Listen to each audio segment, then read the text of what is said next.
Alright, YouTube, it's me, David Harry, your favourite YouTuber and vlogger. Right, what I'm going to do in this preliminary test is something maybe that most people will probably find a bit stupid maybe, but I'm going to do it anyway, and that's to test like the number of fields of view with the variation of stabilization for the Action 2, and I'm going to do this specifically for walking and vlogging, so some of these are pretty stupid because you wouldn't do them, but I'm going to try them nonetheless. So to start off with, this is ultra wide with no stabilization on whatsoever, so this is probably going to be all over the show here. However, when I was standing still, maybe that's okay, but also when I was standing still, that would give you an idea of what this would be like locked off on a tripod. In fact, that's another test I'm going to have to do, locked off on a tripod, standing in front of it with stabilizer off with the multiple fields of views, because that could be really useful. Anyway, nonetheless, this was the widest possible field of view with the stabilizer off, and this is now ultra wide still, but with just the normal steady. So this is, I think it's basic, like, you know, stabilizer, although I'm not entirely sure how much difference there's between steady and rock steady, other than the fact that rock steady also seems to like do some manipulation of geometry and stuff like that. I mean, obviously all of these things are gonna like be manipulating geometry to a certain degree. However, I think one of them might do it worse than others as far as like pin cushioning and stuff like that is concerned. Anyway, so that was this one. Okay, so I've now switched over to ultra wide still, but with rock steady. So what I'm interested in here is what's going to be going on between steady and rock steady, not just for stability, but what it's doing to the picture as far as geometry and stuff like that is concerned, and field of view obviously. But yeah, that's what this one is. I've got a few to rattle through, so I won't start like speaking too much to any one of them, but that's this one done anyway. So this is now wide with no stabilizer whatsoever, and like I said before, I'm going to have to try some of these again on a tripod, only because when you take off the stabilizers for things and whatnot, which in these instances, like with cameras like this at EIS, the stabilizers are going to be doing stuff to the picture and things like that, so it's going to be interesting to see what it's like without it locked off on a tripod, and then also do stuff in post with that picture, because you might have a bit more latitude maybe to do some kind of like your own dewarping and stuff like that, or even cutting in on the picture and reframing and things like that, because of course this is in 4K. Anyway, that's what this one was, and this is now wide in steady, so just the normal steady stabilization but in wide. Again, I really need to kind of get a grip of what all these things are doing, hence this mad crazy nutty test.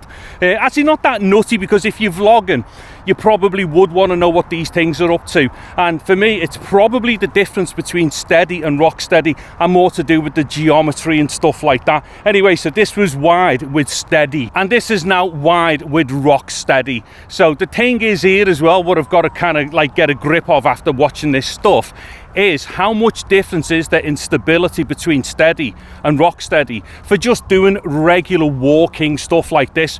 I mean, obviously if you're going to be crazy running with the camera, or if you're going to do action stuff on bikes and stuff like that, then defo rock steady, but nonetheless this was wide rock steady. Okay, so this is now what is probably going to be the preferred field of view for like selfie vloggy stuff like this, and that is the Standard Dewarp, and right now I have got it with the what's name stabilizer switched off. I'm only standing still just right now to give myself an idea of what it does look like field of view wise and all that when stationary, for when I do the test with a tripod. Anyway, I'll just do a little bit of walking here, and again, you know, maybe if you're dead careful walking, maybe some of these things are not that bad with the stabilizer off, although for me personally, because I'm such a tool when I walk around doing stuff, I definitely need a stabilizer on. And so on the point of me being a tool who needs to use a stabilizer, this is once again still in our Standard Dewarp, but this time I've got steady on, so steady for the stabilizer. And again, you know, I'll get a good grip here of, is steady or rock steady like, you know, better for certain things like slow walking and obviously fast nutty stuff or action stuff. Maybe you can get away with steady, and the thing is obviously steady, as far as I can see on the back, although I've got to have a look when I get in, it looks like it should be okay for certain things as far as field of view is concerned, although the field of view difference from what I can see on the screen here between steady and rock steady, it looks a bit odd, but I've got to see this one again. Anyway, that's what this one was. And so too, RockSteady with Standard Dewarp now. So again, this is like what most people are probably likely to be using, doing this walkie, like selfie vloggy thing and whatnot. But like I say, I still don't know what any of these do, and that's why I'm doing the thing anyway, just to see what these things do. So I've got a really good idea of what are going to be the best settings for particular situations and stuff like that.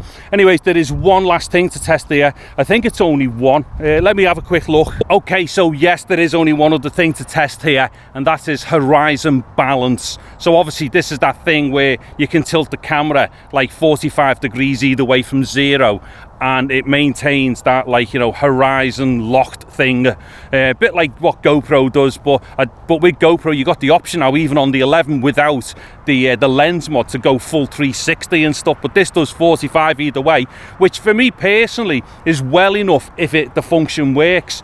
Now with this one, I'm assuming it kind of goes straight to the full sensor, so basically full like field of view, horizontal and vertical, and then taps in with what it needs to do in order to do this horizon thing. Now I say that because I can't see it doing one of the other, like, you know, cut in field of views and then applying this process, because this type of process needs a lot of latitude around the area which it can move, you know, that central 16:9 position inside of, or that 16:9 frame. So I'm assuming full sensor, and then it just pops into it and stuff like that. Anyway, so that's what this is. Now, like I say, it'll do 45 degrees either side of zero. So I'm going to go that way here. So I'll slowly turn it, and it should be holding me fine. Maybe until about, maybe that's about 45 degrees. Let's see what happens once I start turning further. So that's now at 90. So it might have flipped now. So it is onto the side. And then that's it upside down, and then I'll bring it right round this way quick. Now that should be back onto the middle and centered. Then I'll go that way with it. So there we go. I'm getting closer to, that might be about 45 degrees there, something like that. In any case, in fact, I'll carry on. So that's like now 90 for sure. Hope that's not a bug biting my leg there. Hold on. Right, so I've turned right round, so I'm like upside down, hopefully now, I think, and then back round to this way. Okay, so I'm just going to talk a little bit to end this video.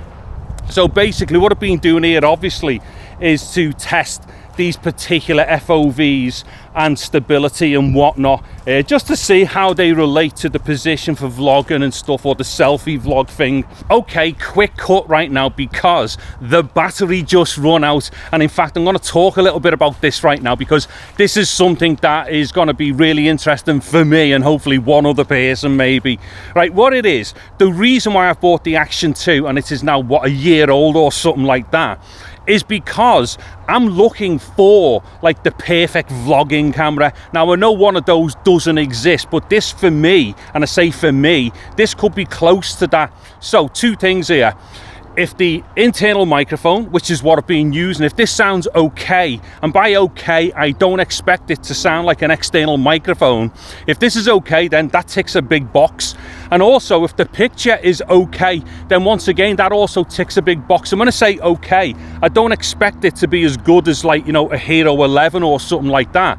But if the picture and the audio are like okay and at least very passable, for me this might well be the perfect like impromptu kind of vlogging setup and stuff, because it is so tiny.